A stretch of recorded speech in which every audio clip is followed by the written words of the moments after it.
इमरान मसूद जी का जो राजनीतिक सोच और मेरी राजनीतिक सोच में बहुत ज़मीन आसमान का अंतर है।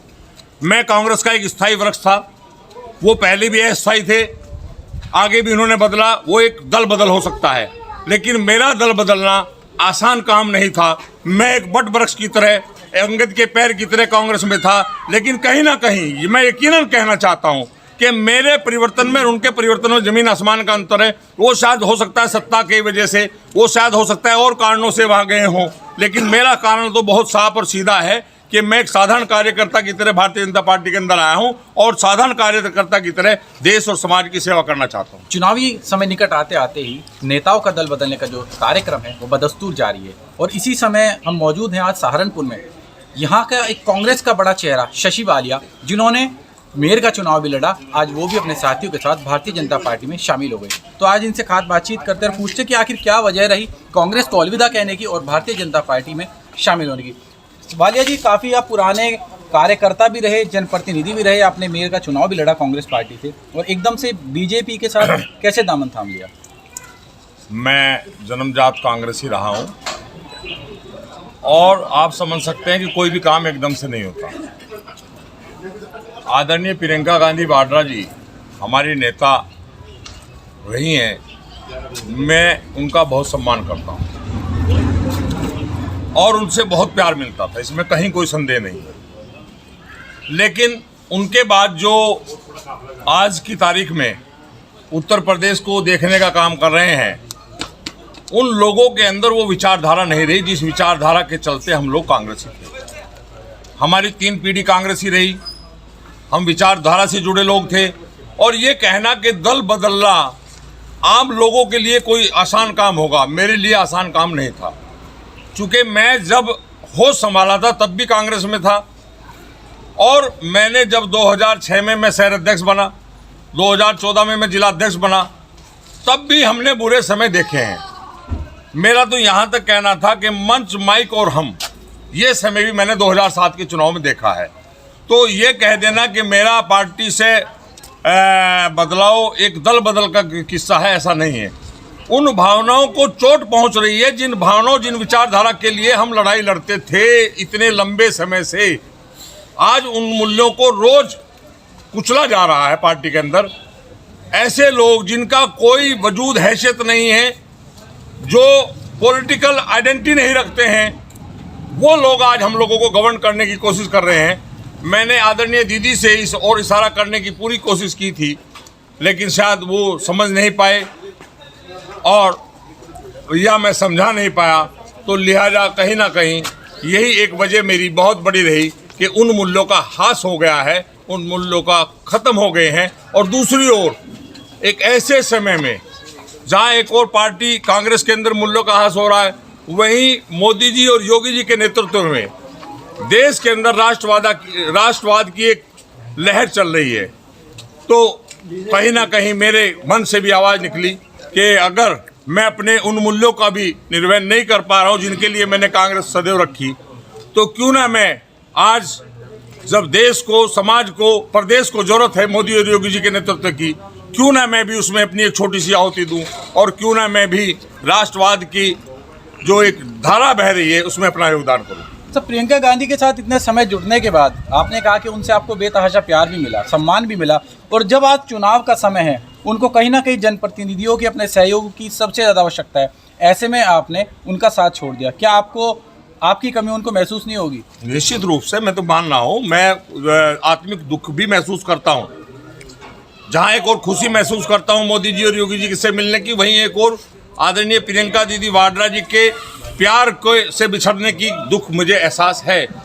लेकिन मैंने जो कहा कि उनके बाद का जो नेतृत्व है, जिसने उनको चारों ओर से घेर रखा है, वो कहीं ना कहीं उन राजनीतिक मूल्यों की हत्या करने पर तुला हुआ है, जिनकी वजह से हम ताउम्र कांग्रेस में थे। कहीं ऐसा तो नहीं आपने देखा 2022 में, हालांकि प्रियंका वाड्रा जी बड़े बड़े दावे कर रही हैं कि उत्तर प्रदेश में उनकी सरकार बनेगी, बहुमत से बनेगी, और अपना मुख्यमंत्री का चेहरा भी देख रही है, कहीं ऐसा तो नहीं आपको वो चेहरा ना दिखाओ जिस वजह से आपने कांग्रेस से अलविदा बोला? देखिए, मैं उस तरफ नहीं जाना चाहता, बहुत ईमानदारी की बात है। मैं आगे बढ़ना चाहता हूँ, वो इतिहास की बात होगी, वहाँ क्या था, कैसे था, क्यों था। अब मैं आगे बढ़ना चाहता हूँ मोदी जी और योगी जी के नेतृत्व में। अब मैं देख रहा हूं उत्तर प्रदेश को, अब मैं देखता हूं उत्तर प्रदेश के अंदर किस तरह से आज से कुछ समय पहले तक किस तरह का शासन चलता था और पिछले 5 साल में किस तरह का शासन चला है, उसका अंतर भी मैंने साफ महसूस किया है। मैंने साफ महसूस किया है कि जिस प्रदेश के अंदर गुंडागर्दी के बल पर कुछ भी हो जाता था, आज उसी प्रदेश के अंदर गुंडे या तो जेल में हैं या कहीं ना कहीं प्रदेश छोड़ करके निकल गए हैं। तो ये नेतृत्व भी मैंने, नेतृत्व परिवर्तन की ये भी क्षमता मैंने यहीं देखी और उसी से प्रभावित होकर के मुझे लगा कि आज मोदी जी और योगी जी जो धारा लेकर के आम जनमानस के बीच में जाना चाहते हैं, जिस विचारधारा को लेकर के जाना चाहते हैं, कि ये समय है, उचित समय है कि जब उस विचारधारा को मजबूती दी जानी चाहिए। आपके साथ ही रहे, काफ़ी समय से राजनीतिक आपके मित्र भी रहे, इमरान मसूद, उन्होंने जब से कांग्रेस को अलविदा कहा उसके बाद लगातार एक रूटीन बन गया कि सभी ने अलविदा कहना शुरू कर दिया। उसके बाद मसूद अख्तर हो, उसके बाद आप। देखिए, मैं इस पर भी टिप्पणी इसलिए नहीं करना चाहता कि इमरान मसूद जी का जो राजनीतिक सोच और मेरी राजनीतिक सोच में बहुत ज़मीन आसमान का अंतर है। मैं कांग्रेस का एक स्थायी वृक्ष था, वो पहले भी अस्थायी थे, आगे भी उन्होंने बदला, वो एक दल बदल हो सकता है, लेकिन मेरा दल बदलना आसान काम नहीं था। मैं एक बट वृक्ष की तरह, अंगद के पैर की तरह कांग्रेस में था, लेकिन कहीं ना कहीं मैं यकीनन कहना चाहता हूं कि मेरे परिवर्तन में और उनके परिवर्तन में जमीन आसमान का अंतर है। वो शायद हो सकता है सत्ता की वजह से, वो शायद हो सकता है और कारणों से वहाँ गए हों, लेकिन मेरा कारण तो बहुत साफ और सीधा है कि मैं एक साधारण कार्यकर्ता की तरह भारतीय जनता पार्टी के अंदर आया हूं और साधारण कार्यकर्ता की तरह देश और समाज की सेवा करना चाहता हूं। सहारनपुर से 4 नाम कांग्रेस में सबसे ज़्यादा गिने जाते थे, इमरान मसूद, मसूद अख्तर, शशि वालेजो, नरेश सैनी। आज 2 कैंडिडेट सपा में शामिल हो गए और 2 भारतीय जनता पार्टी में। मैं तो इस पर यही कहना चाहूँगा कि इतिहास की बातें हो गई हैं, अब इन पर चर्चा करना कि मैं ये बताऊं कि कौन कब से तैयारी में था, मैं तो इस पर चर्चा नहीं करूंगा, आप मेरे से बेहतर जानते हैं। लेकिन मैं यही कहना चाहता हूं, मैंने पार्टी के अंदर रहकर भी मंचों पर ये कहा है, आज भी कहना चाहता हूं कि हमारा राजनीतिक दृष्टिकोण साफ होना चाहिए। हमें किसी व्यक्तिवादी या व्यक्ति विशेष के खिलाफ कभी भी खड़े होने की मेरी सोच कहती है नहीं होनी चाहिए, चूँकि जब जब भी हम इस तरह की भाषा बोलते हैं तो मैं समझता हूँ देश और समाज का नुकसान होता है। आज जिस तरह की भाषा का इस्तेमाल किया जा रहा है गैर भारतीय जनता पार्टी दलों के द्वारा, वो कहीं ना कहीं चुभने वाली भाषाएं हैं। अगर उस तरह की भाषा का इस्तेमाल होगा तो मुझे ये कहने में गुरेज नहीं है कि कहीं ना कहीं निश्चित रूप से फिर आज वो समय है जो समय शशि वाले ने चुना है कि आज राष्ट्रवाद की उस धारा को मजबूत करने का सबसे जरूरी और सबसे माकूल समय है कि जिस वक्त हमें मोदी और योगी के हाथों को मजबूत करना चाहिए और देश और दुनिया के सामने भारत का एक बहुत बड़ा इमेज पैदा करनी चाहिए। सर, विपक्ष लगातार कह रहा है कि भारतीय जनता पार्टी को 2022 में करारी हार झेलनी पड़ेगी और ऐसे में आप लोगों का बीजेपी को समर्थन।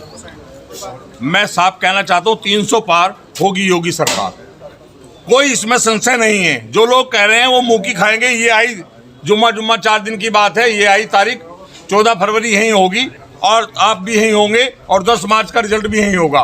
पूरा प्रदेश देखेगा, पूरा देश देखेगा कि उत्तर प्रदेश के अंदर योगी जी की सरकार बनेगी और ये जो विपक्ष का बेवजह का ड्रामा कहूँगा मैं इसको खड़ा करने की कोशिश की जा रही है, ये सारा का सारा एक गुब्बारे की तरह हवा की तरह निकल जाएगा और निश्चित रूप से वही होगा जो हम लोगों की एक सोच है, समझ है कि उत्तर प्रदेश के अंदर महिलाओं की इज्जत के लिए, नौजवानों के लिए, किसान के लिए तमाम तरह की चीज़ें हमारे सामने हैं। उन सबको ध्यान में रखते हुए ये जरूरी हो गया कि फिर से योगी की सरकार आए। सर, आपने जो मुद्दे गिनवाए, अगर इनमें बात की जाए तो किसान भी परेशान है और नौजवान को रोजगार नहीं है। कैसे, किस भरोसे पर आप जाकर के जनता से वोट मांगे और कैसे उस पर खरा उतरेंगे?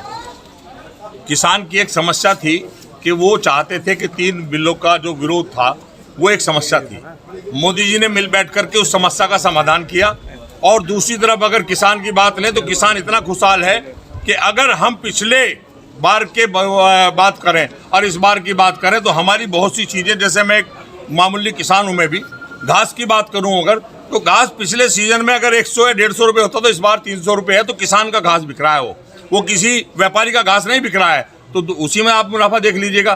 तो किसान तो खुशहाली की तरफ बढ़ रहा है, इसमें कहीं समस्या नहीं। सबसे छोटा उदाहरण दिया मैंने, लेकिन फिर भी मैं कहना चाहता हूँ कि हम सब लोग मिल बैठ करके इन तमाम चीज़ों के बारे में पुनः विचार करेंगे और बहुत साफ मत के साथ कहना चाहता हूँ, मेरे भारतीय जनता पार्टी में शामिल होने को लोग तरह तरह से देखेंगे लेकिन मैं साफ करना चाहता हूं, मैं कार्यकर्ता की हैसियत से भारतीय जनता पार्टी में शामिल हुआ हूं और एक कार्यकर्ता की हैसियत से भारतीय जनता पार्टी में रहकर के अपने देश की सेवा करूंगा। और जो राष्ट्रवाद हिंदुस्तान के अंदर आज है, इसको जिंदा रखने के लिए अगर मुझे कहीं अपनी आहुति भी देनी पड़ी तो मुझसे पीछे नहीं हटूंगा। चलिए सर, आखिरी सवाल आपसे एक और करेंगे।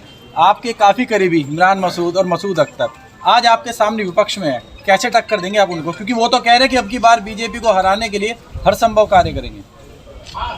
मैं इसमें यही कह सकता हूं कि उनको जिद है आसिया मिटाने की और हमें भी जिद है आसिया वहीं बसाने की। वो भी यहीं रहेंगे, हम भी यहीं हैं। 14 फरवरी भी यहीं होगी, 10 मार्च भी यहीं होगा। लंबे समय से लोग उनको भी जानते हैं, उनकी विचारधारा को भी जानते हैं और हमें भी जानते हैं। तो मैं समझता हूं कि मेरा जाना केवल एक व्यक्ति का जाना नहीं है। ये बात मैं साफ करना चाहता हूं, मेरा जाना केवल एक व्यक्ति का जाना नहीं है। मैं एक ईमानदारी, निष्ठा और मेहनत की मिसाल जनपद में रहा हूं और 32 सालों तक कांग्रेस में काम किया है। जितनी निष्ठा और जितनी लगन और जितनी ताकत और मेहनत के साथ मैंने कांग्रेस में काम किया है कल तक, उतनी ही लगन और मेहनत के साथ मैं वादा करता हूं कि भारतीय जनता पार्टी के बीच में रह करके समाज सेवी के रूप में उससे भी ज्यादा ताकत के साथ रह करके काम करना पसंद करूंगा और कोशिश करूंगा कि मेरे अंदर जो भी कण गण जो भी मेरे साथी हों वे अपनी पूरी ताकत के साथ इस काम को अंजाम दें, तभी ताकि हम इस अपने भारतीय जनता पार्टी में जाने को सफल बना सके। और कोशिश होगी कि जनपद में नहीं, जनपद में तो 7 सीटें जीतेंगे ही, उत्तर प्रदेश के अंदर भी 300 सीटें पार करने का काम भारतीय जनता पार्टी करेगी, मेरा यकीन है। चलिए, तो ये थे हमारे साथ अभी हाल ही में शामिल हुए भारतीय जनता पार्टी में शशि वालिया, जिन्होंने बताया कि 2022 के चुनाव को लेकर के क्या रणनीति है और क्या उनका कारण है भारतीय जनता पार्टी में शामिल होने का। आप भी अपनी राय जरूर रखिए, साथ ही जुड़ रही है हेडलाइंस न्यूज़ नेटवर्क के साथ, नेटवर्क सहारनपुर।